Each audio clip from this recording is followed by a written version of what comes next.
Okay, everybody. Well, welcome to our rendition of the Lost Mines. Slight change from the original vanilla. We're going to be using a trimmed down homebrew version of 5th edition based on the Survivor rules. Everything is going to be a lot more lethal. And I've also revamped the Lost Mines campaign while keeping the main characters, but giving them a twist. So everything should be a lot more, shall we say, interesting. It should still be familiar for everybody who's played Lost Mines before, but it's not the Lost Mines that you're used to. So without further ado, I'm going to introduce each one of us. I'm your DM, and I will be narrating the world and the NPCs and describing things. Then we have Peter, who is playing a Elf, runaway heiress, spellcaster. Then we have Isaac, who is playing a Human bounty hunter spellcaster. And finally, we have Pius, who is playing a Human ex-privateer. So the backgrounds are backgrounds which I have drawn up. As I said, this is a homebrew system, and it's a little more gritty than your 0 to hero. There won't be level ups exactly in this game, but there are a couple of occasions where there will be a slight or major increase in power, but any more than that is a spoiler. So I'm going to let everybody talk a little bit about their characters, and then we're going to get started. So, one of the things that I've asked everyone to do is explain how they know Sildar. In this rendition of the Lost Mines, it will be Sildar who has hired the party, not Gundren. And I'm assuming that everybody knows a little bit about the Lost Mines, but I will give an intro, a full intro, after this preamble. So, Peter, how does your character know Sildar? My character was first introduced to Stilgar aboard the merchant ship known as the Gilded Seagull. In that sea, a storm hit us. All the sailors and the merchants were swept overboard, leaving just me and Stilgar alone. He comforted me and was a father figure because I was young at the time. And through that experience, we bonded, and from there on, afterwards, we he provided me a means of work since I had run away from my home, and to him, I found I was an addition to his jobs and occupations that need to be filled. I decided to study more into the arcane and the elements that be. Wonderful. So, Isaac, how does your bounty hunter know Sildar? Well, on first, he was an old friend of my father's, but we really bonded on one of my bounty hunting missions. I got a bit cocky and got in over my head, taking on a den of goblins, and he happened to be passing, heard my totally manly screams, and saved my life, to which I am forever indebted to him. And Pius, how does your character know Sildar? My character's just simply worked with him several times in the past. Just various piecemeal contracts. and he happened to be in town. He formed a relationship with them over the years and was simply checking in and was given the offer. Wonderful. So that is a little bit about the party, the protagonists, and here's the actual backstory.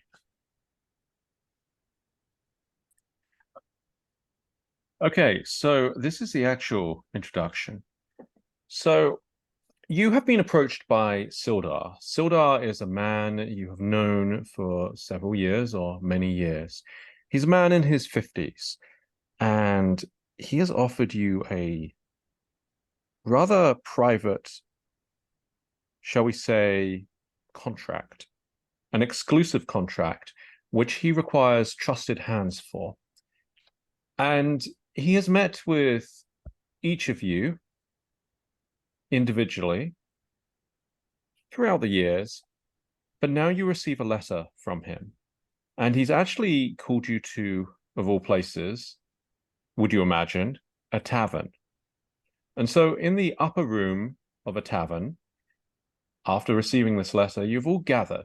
And so the three of you meet in a tavern in an upper room, and then Sildar comes in. And Sildar is a man in his 50s. He's a grizzled veteran of many, many conflicts. And you know that about 10 or 15 years ago, the region saw a war. It was quite a devastating war, and that war still has left its mark on the city of Neverwinter and the surrounding towns and villages. And several settlements were destroyed, and not all of them have been rebuilt. But that's in the past, and nobody really cares about that anymore, other than those who have lost relatives. But the economy took a hit. Lives were turned upside down. Things were disrupted. And while life has gotten back to normal, not everyone, shall we say, was able to enjoy war profiteering. Not everybody was enriched through the war. Some people lost everything.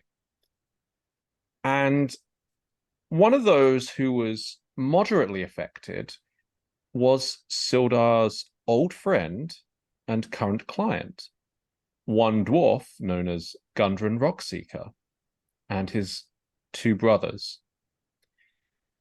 Now, Sildar, in this room which is a tavern in the bustling streets of Neverwinter, or overlooking the bustling streets of Neverwinter, I should say, is a very decisive man. And you know that he actually works for a faction known as the Lord's Alliance. But right now he's off duty.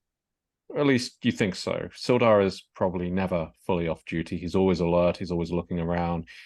He always has one hand on his belt. Even if his sword isn't necessarily there, his hand is where his sword should be. And today, his eyes are gleaming. And he outlines a proposition.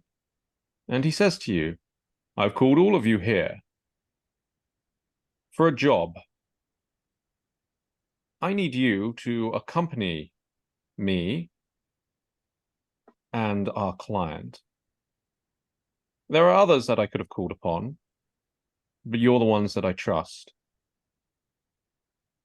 And you might be wondering, what's in it for me? Well, I could tell you a story of pirates, of sunken treasure, but that would only be partially accurate. But it does involve a map. It involves a dwarven clan and tales of ancient treasure. Our client has been searching for this treasure for 30 years, and his father before him, and his father before that. We finally found the location. There's enough money here to make you rich, for your children's children to be rich. You can walk out that door, no hard feelings, or you can come with me. But if you betray me, well, none of you would do that, would you? And Sildar chuckles. And then he says, so, who's interested?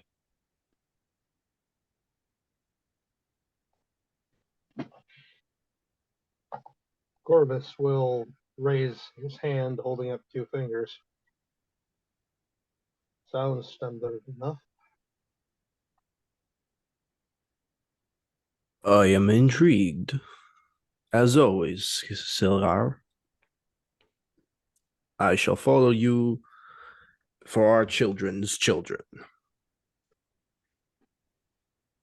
I will also follow along. Sounds interesting. I rather suspected that it would appeal to each and every one of you. That was 2 weeks ago. And what has just happened is you have reached a location belonging to Clan Rockseeker, or what remains of Clan Rockseeker. Gundren and his brother were excavating, and all of you were standing guard. It was a ruin. Dwarven stones crafted by hands many centuries ago. Most of it had fallen apart. But Gundren, this dwarf with a bushy beard and slightly crazed eyes, held up what looked to be an ordinary rock. And he let out a cry and he said, finally, I found it. And so the adventure began. And this is what he told you following that. We're to travel to Phandelver. And Sildar, of course, always beside Gundren, hand on his belt, scanning for enemies, scanning for anything that might be wrong, looked at each one of you. And Gundren continued. We're to travel to Phandelver. We'll take it via Leland and travel with a caravan. This is what I need you to do. We will set up a base camp, and then we will head directly into the mines. And then he looks at you, and he laughs, and he says, I shouldn't be telling you this, but did I ever tell you about the old legends of my clan? And Gundren, Maybe once. strangely silent throughout the entire trip.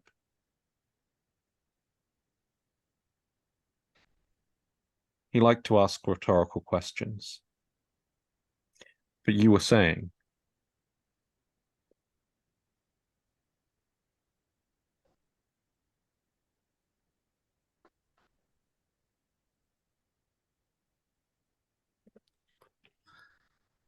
Maybe one time or another, when he's had a drink in him, he retells the tale.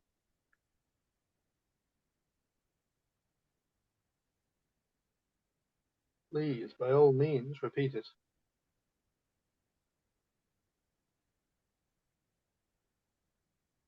and Gundren slaps his knee and says, once long ago, in the town of Phandelver, there was a bustling trade. It's a trade of magic. The elves and dwarves came together with humans, and many, many weapons and armors and trinkets and devices were forged and infused with magic. It was a place of prosperity, of wealth, so much so that my clan established the seat of Rockseeker.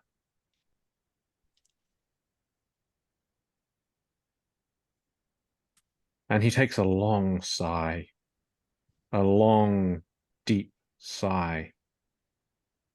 And he looks morose, and Sildar doesn't quite roll his eyes, because Sildar is still a soldier, and he's still keeping watch.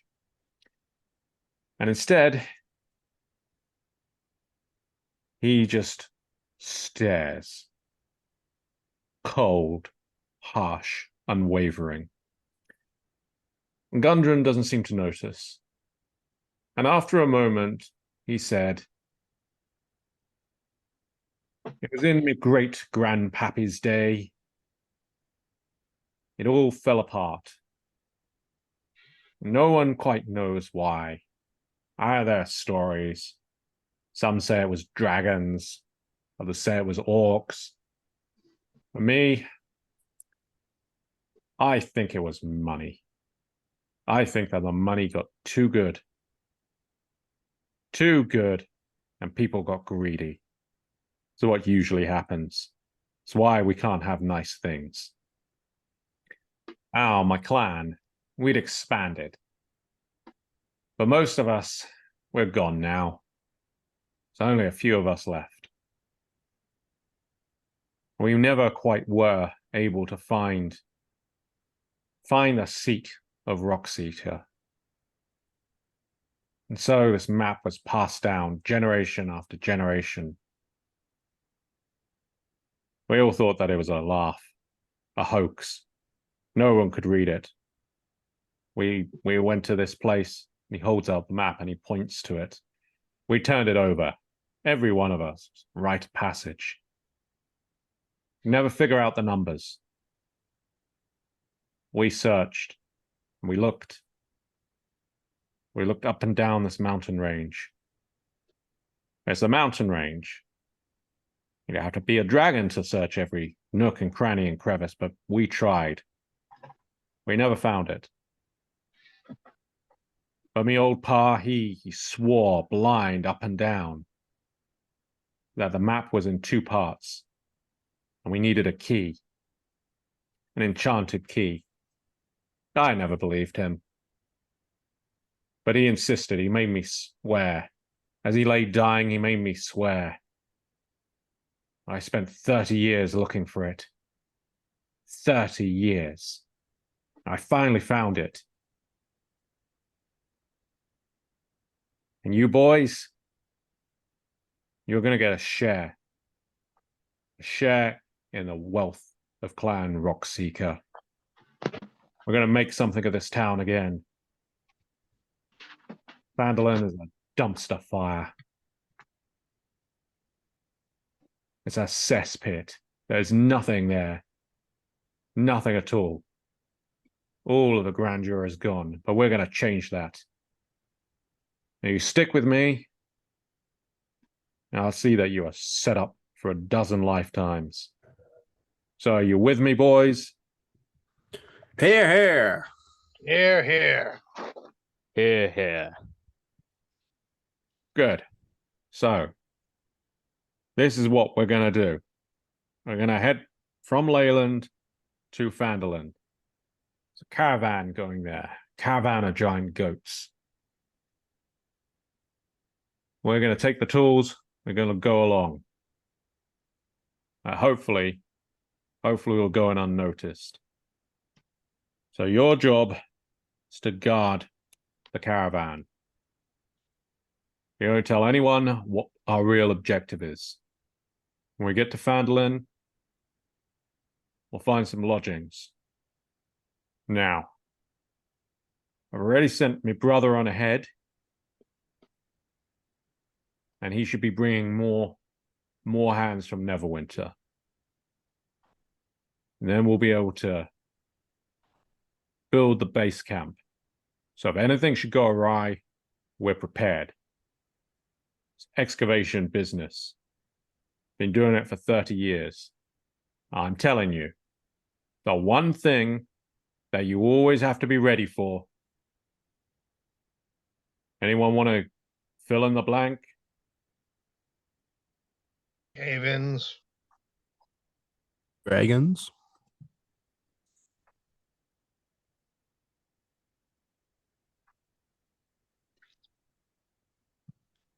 How about subterranean insects? Maybe the drow. Yes. But things going wrong. That's what you always have to remember.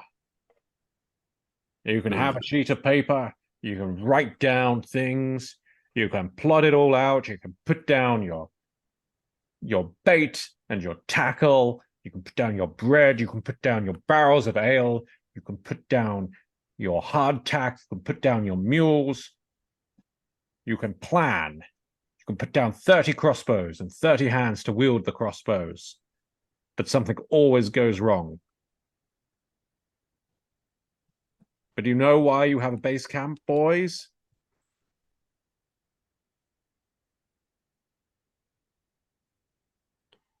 A fallback location, I'm assuming. Exactly. Sildar sure knew what he was doing when he hired you. At this point, Sildar actually walks out of the old clan hold. He has got bored, and he has got tired of his clients' tales, and he walks out. What do you do?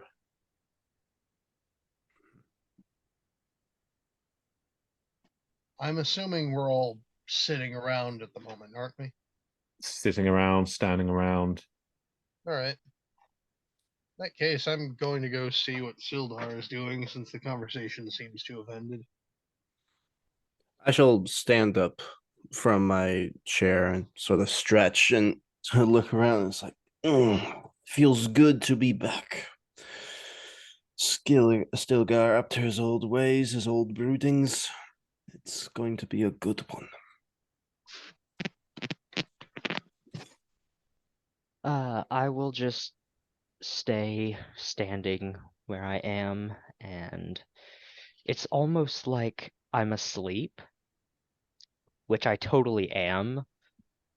I am leaning on my shields, and I have dozed off. Orvis is going to speak up in response to what was just said. A good one indeed.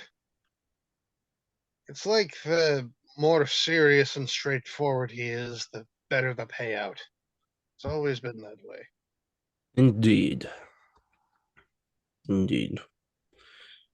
I guess you know Sildar well. And Gundren takes a wineskin and he takes a swig of it. He says, well, I guess he's right. Can't sit here celebrating for too long.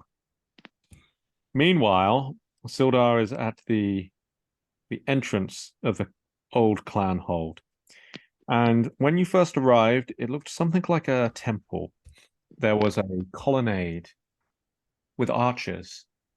There were statues of dwarves. And there were steps, long steps leading up to the mouth of it. I say mouth because it was set within a cave. Of course, there had been cave-ins, and so the excavation had taken place. Many months of excavating just to unbury all of the rubble.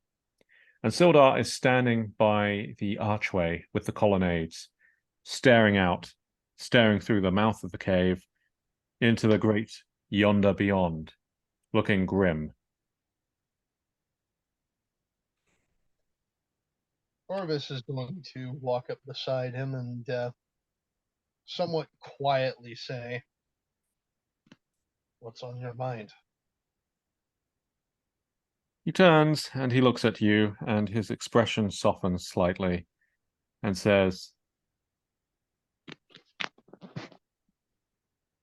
"As one who sails the sea, surely you must feel when there is a foul wind afoot, as the bards say, when a storm is approaching."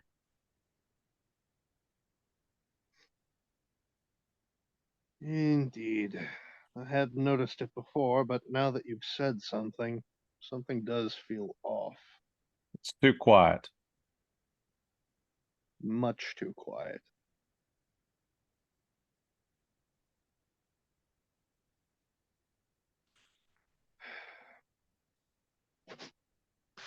Do you have any idea what may be causing it?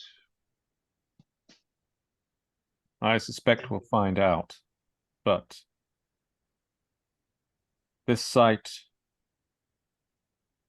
nary a sign of any wanderer. And yes, we're isolated here. We're isolated. Indeed, to be fair, a random wanderer has no honest business here. Aye. Our security cannot be lax. I just wonder.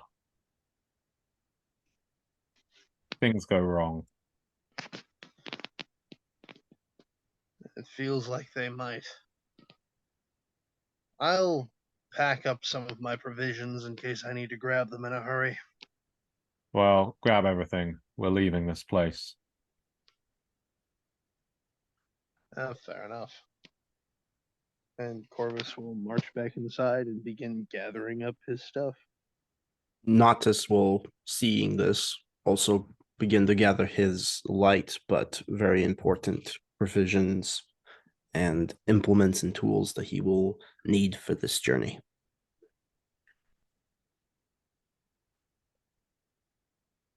Joe startles awake, hearing the shuffling of bags and such, and be like, "What? Why are y'all packing?" Mip, come on, man. We're We about to are head out. preparing. Okay, guess we're heading out. And I will Indeed. start packing my gear as well. Meanwhile, Gundren wanders over to what might have been an altar once upon a time, supported by two dwarven statues, the altar lying across each of their hands. And he places his fingers to his lips, and then he presses his fingers to the cheek of one, and it looks like a dwarf woman. And he mutters something, but you're too far away to hear it. If you'd like to find out what he says, roll perception. I shall roll. Yes, same. I'm intrigued now. Knowing a fair bit about Stilgar, she'll just tend to my bags and not nose. I am unfortunately used to using physical dice, so I need the command. Okay, that will be / and then roll, and then 1d20 plus whatever your perception or wisdom modifier is.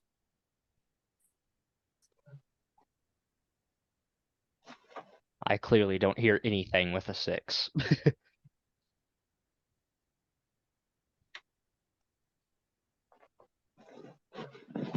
Okay, 19. Corvus, you hear the following words. I miss you. It's been so long. But I'll make it right. I'll make it up to you. Promise you. Restore the glory. You weren't murdered in vain. I'll make it right. And then Gundren shuffles off.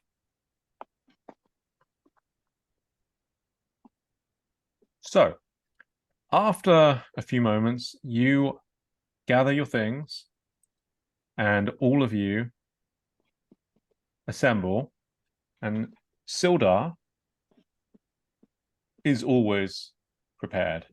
He's wearing his riveted chainmail, he has his shield, and he has his broadsword at his side, and as ever, he is battle ready.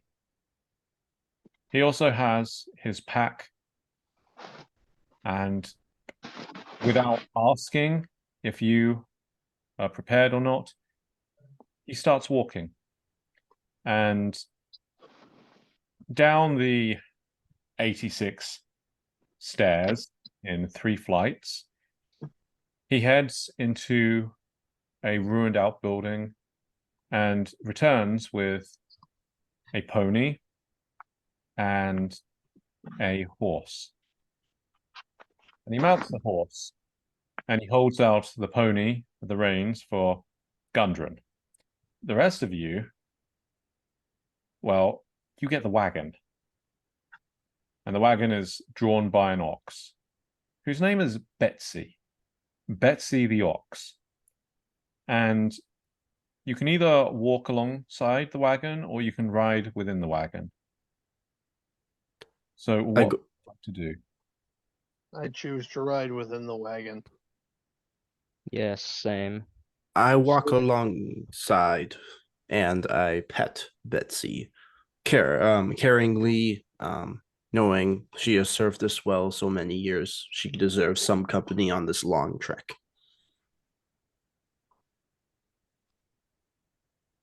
So, of the two of you in the wagon, who's driving it? I'll drive it. Wonderful. Okay, so it does not take you too many days before something happens. And as you leave behind the cave and the grandeur of the mountain range and the forest which has obscured it from view, and you travel the now familiar path through the foothills, you eventually come to what you might say is the main road. Certainly it is used enough by folk who travel between Leyland and Phandelver. And at this juncture, nothing happens. After all, it is just another mountain trail leading off to the wilderness. It just so happened that Gundren had a clan hold there. But at this junction, there is nothing. And so you follow the main trail for a while, and then you find something. 2 orcs lying in the road. Now, the orcs are wearing nothing but a loincloth. Both of them are still carrying a shield each and a spear each, and a loincloth. And they're covered with white paint.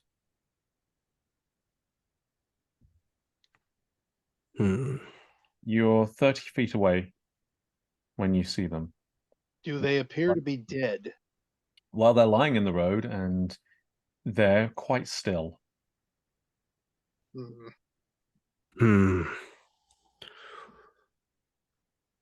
I would like to roll perception to see if I notice anything without. I will do the same. Yeah, same. So that's, Okay, well, if you could announce your dice rolls. 8. Wow, dice really do not like me today. 5.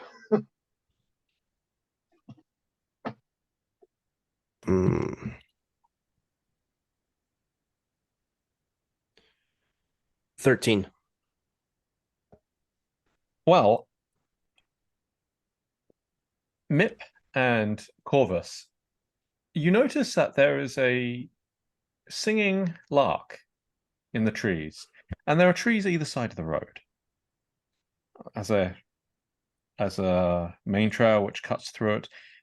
Obviously, it is ripe for an ambush, but you just hear a singing lark, and that is all you see. As for, sorry, remind me of your character's name, Peter. Is it Norcus? Noctis. Nort. Noctis. Nort. Noctis. Yeah. Noctis. Okay. I'll get him right eventually. As for you, you see a flitting shadow. And that would be the sun shining through broken clouds, piercing through the trees. And you too hear the singing lark. You hear the chewing of cud from Betsy. And you see the stomping of hooves from the pony and from the horse. And you see Sildar's grim-faced expression. And that is all you see. What do you do? This is very unsettling, but we must not jump to conclusions on such an early step in our journey. But all the same, I advise caution. Indeed. It does seem rather suspicious, but can't be helped. Indeed. Indeed.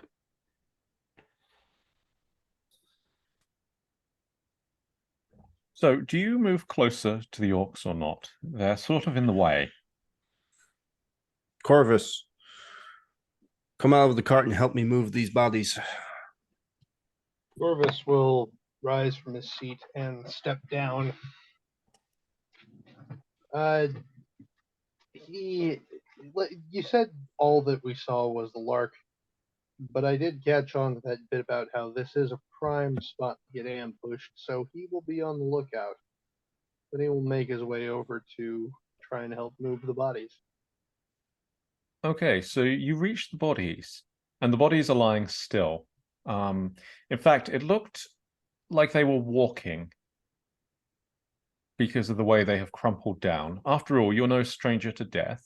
You've seen death on many occasions. And you also know when someone has been shivved in the back or when they've had a garrote to strangle them. So I would like you to make an investigation roll, Corvus, at advantage, please. And you are a spellcaster, so your background, the runaway heir, is not quite as, shall we say, dark and gritty. Yeah, attuned to danger.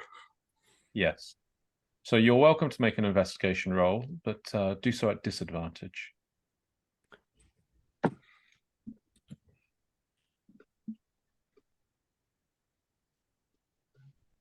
I am just, while they're doing that, Joe is just kind of in the wagon, keeping watch, just in the forest and behind them as well, just in case.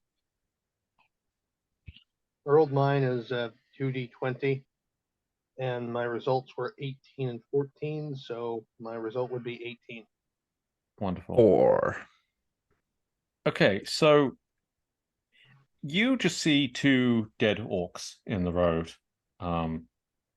And those orcs, they've just expired.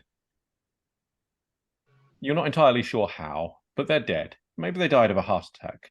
But you, Corvus, you recognize the work of a professional. These orcs were expertly strangled. But they didn't put up any resistance.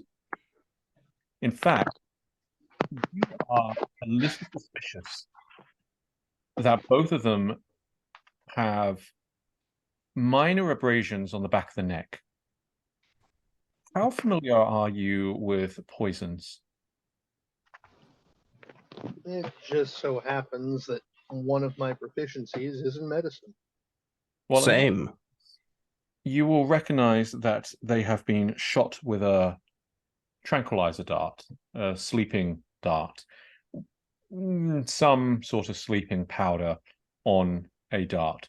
But both of them were shot and fell down, and then they were strangled.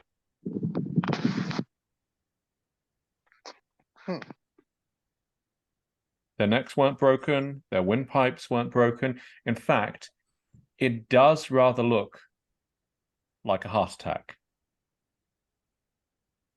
Almost as if they have been double tapped. I am going to whisper. Strangulation, tranquilized.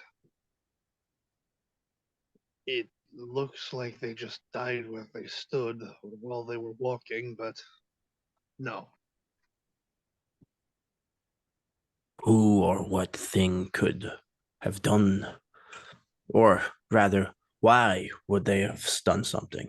They are orcs, but orcs Reasonably, are anyone with a blowgun and a garrote of some kind, but as for why, I have no idea. strange lands. Strange lands. Well, Indeed. you are aware that the orcs and the human settlements have been in conflict for centuries. Hmm. Do you think this is the work of a human? Possibly. As I said, anyone with a blowgun and a garrote of some kind would be able to do this. Quite primitive. But such is the nature of humans. You say primitive, I say effective. Indeed. Joe calls to the other two from the carriage and says, "Are they dead, or are you Very. just good? I Going to see. move them out of the way anytime soon?" Probably best. Here, you grab the legs, I grab the arms. Corvus will acquiesce. As you grab the legs and the arms and begin to move the orc, because the orcs have been face down, this is how you saw the abrasion on the back of the neck, there is a horrific squelching sound, and you realize that the orcs have been opened up across their stomach. Hello, I Ah! say. Does it look fresh? I'm going to turn one of the corpses over, if I can, without directly touching the guts. Yes, you can. I say.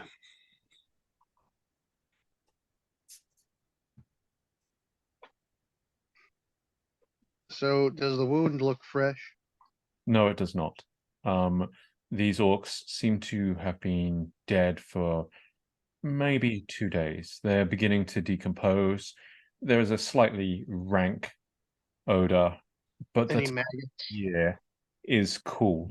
It isn't so cold that the snows have come down, but you're up in the mountains. So it is cooler here than elsewhere. It's around autumn or fall, if you like. I will keep dragging the orc away from the road. I shall assist him. Maybe a little more than a blowgun, it seems. Took these fellows out. Corvus, you strongly suspect that the strangulation ended their lives, and then the severing, shall we say, was done post-mortem in order to disguise the true cause of death. Ah. What do you surmise, Corvus? I think that the way I initially thought they died, at least just from looking at them, was a way to attempt to disguise what happened. They were definitely strangled and that ended their lives, but for some reason, whoever did this felt the need to draw attention away from that fact. Why would they want to do such a thing? Mip, you should come here. Sildar, Okay. at this point, calls over and says, "Clear the road." Fair enough. Corvus We've is pondered enough. looking at it while he was talking. Yes, there is one orc which is still left within the road. I move over to clear that one as well. I'll take arms, you take legs. I start walking towards them. So you want to abandon the wagon and Do walk. not stand in the wagon. Mip, stay there. Forgive me. Oh, I okay. tend to ponder too often. Gundren's mood has shifted from being cheery and bright to being broody, and he looks quite gloomy. And seeing the orcs does nothing to make his mood improve. And he gives both of you a look which suggests that maybe he's beginning to be a little fidgety. And you have noticed that Gundren's mood is, you wouldn't call it erratic, and you wouldn't call it unstable. In fact, he seems like he's a rather stable chap most of the time, but he gets fidgety, he gets twitchy, and those lead to dark and sour glares. And you've spent enough time around him to know that when he's very happy, particularly when he's thinking about recovering his clan's former glory. But when he starts thinking about death in particular, and when he starts seeing death, he begins to fall into a blacker mood. And you've seen the telltale signs before. Another one of these days. Let's finish getting the corpse moved. Let's get out of here. Fair enough. Fair enough. Forgive my.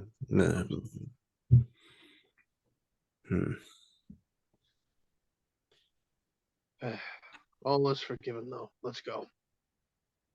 So as you make your way back, always scanning the trees to see if there are more signs of life, and again, the only signs of life you see are the birds.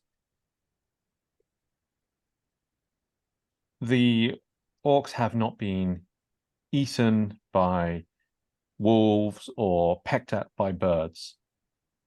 In fact, they are more or less the way they were when they died. But as you get back to the wagon, Sildar gives both of you a dark look. Now, Sildar is a man of few words. He doesn't like to speak very often. And the dark look he gives you is one which you could approximate as, "I'm not paying you to yap your mouth." Mostly because his concern is keeping Gundren happy. After all, Gundren is the client. Apologies, still Darhills. My miscall of judgment. It was just very unusual. It was too many things that were unsettling. Sildar does not respond to you, but he simply nudges the flanks of his horse with his heels, and he continues to ride on. Gundren follows on his pony, looking more morose than before. What do you do? I'm going to climb back on the wagon. I'm gonna just walk back and pet Betty and say, "There, girl. She should be an okay day going forward, since we still have you." I just lean back in my seat and look behind us. The rest of the journey passes without incident, and it is not long before you arrive within the town of Leland. 3 days, give or take, maybe a little more, maybe a little less. After all, there are only so many rotations of a wagon's wheel that you can watch before everything seems to blur. And so you make camp, you break camp. It's something that you have done on the journey down from Neverwinter to the mountains and in the excavation site itself. And now again, you do it on the way to Leland. And so you arrive at Leland. And Leland is not a particularly interesting town. You've seen it before. You'll probably see it again if you survive long enough. It is an affair of brick.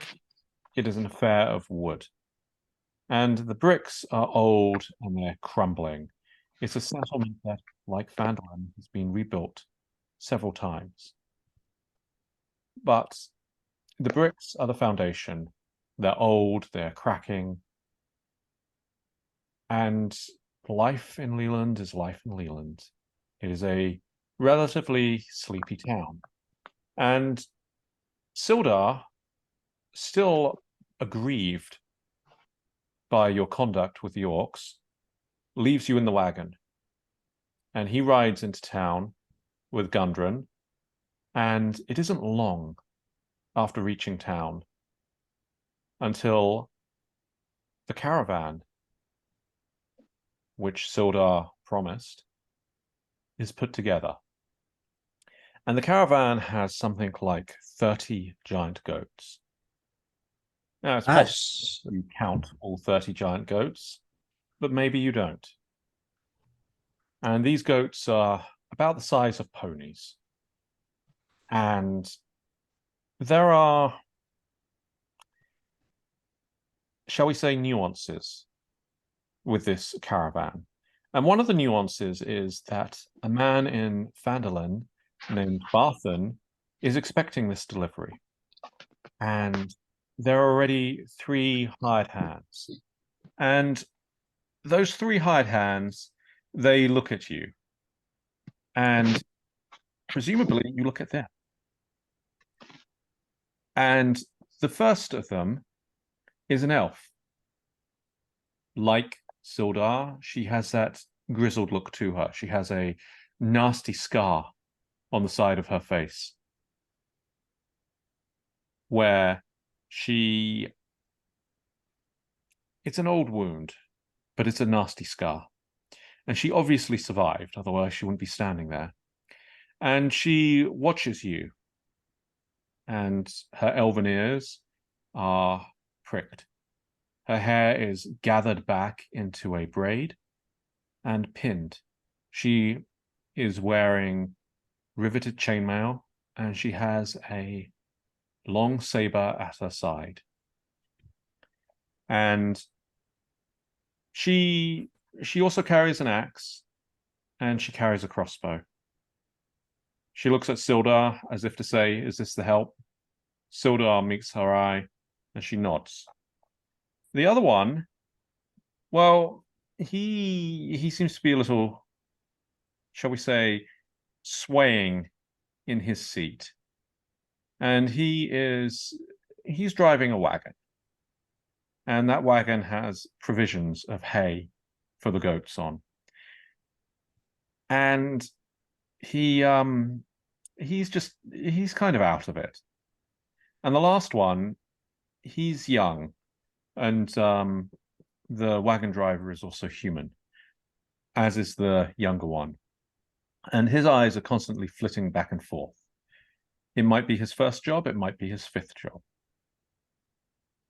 But the elf looks at you and says, "I'm Invranar, the night breeze. And you?" Corvus Dunlap at your service. Natos. Natos. Forgive me. assisted help to Sildar. Sildar. Sildar, forgive me. Jomib at your service. Good. Now fall in. And so Gundren is still riding on his pony, and Sildar is beside him. They have been in the saddle for days. And then Gundren holds up what looks like a stone to his ear, and his eyes widen, and his scowl deepens. And he grunts. Everyone, if you'd like to tell me how close you are to Gundren, that would be amazing. I'll say I'm about 10 feet away. Okay. Yeah, probably same. I'm by the ox, so if they're 10 feet away, then that means I'd probably be closer if he's in the horse in front. So Okay, then everybody roll me perception check, please. Will do. perception.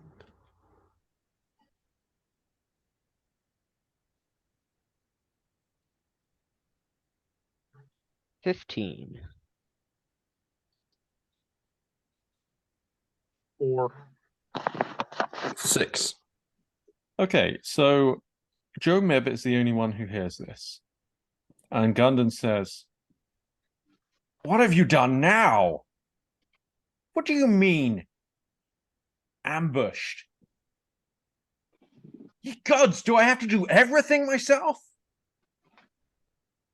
And he turns and he looks at Sildar and says, "There's been, we need to..." And Sildar just nods at him. And Sildar turns and he looks at you and says, "Finish the mission. We'll rendezvous with you when we can." Where are you going? Gundren looks back and says, "What was that?" Said, where are you going? I And he waves his hand irritably. Sildar does not reply. indeed. Would you All like right. to roll persuasion? Sure. Let's see. It's going to fail miserably, but you know. DC 15. 4. It does fail. Told you so. However, your perception check of 15, you notice that there is one other person. And he is actually lying, presumably a he, lying in the back of the hay cart. And he's hooded and cloaked, partially because the skies have looked like they're about to start whispering with rain. As Sildar and Gundren head off back into Leyland, Indranar turns the caravan train of giant goats down the trail towards Phandelver. It should be a 5-day journey. So, where are you guys going to position yourselves? And that is where we will end. Good. I I will should- put my position driving the cart. Since I've been walking the whole way here, I shall also sit in the cart with Corvus. I will take a seat across from... Yes, totally didn't already forget your name. Mr. Elf. Notice? Notice, Notice? yes. Thank you. Yeah.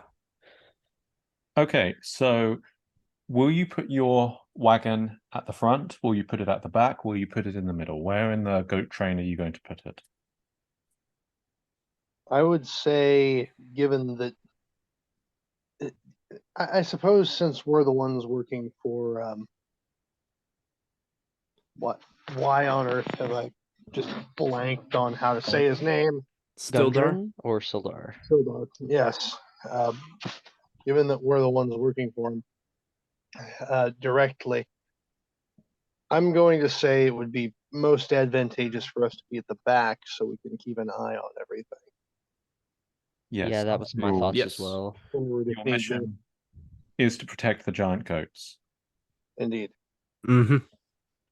Okay, Yeah. and that is session 1. We will continue next time. Thank you for joining us. Be sure to like, comment, and subscribe to find out what happens next time.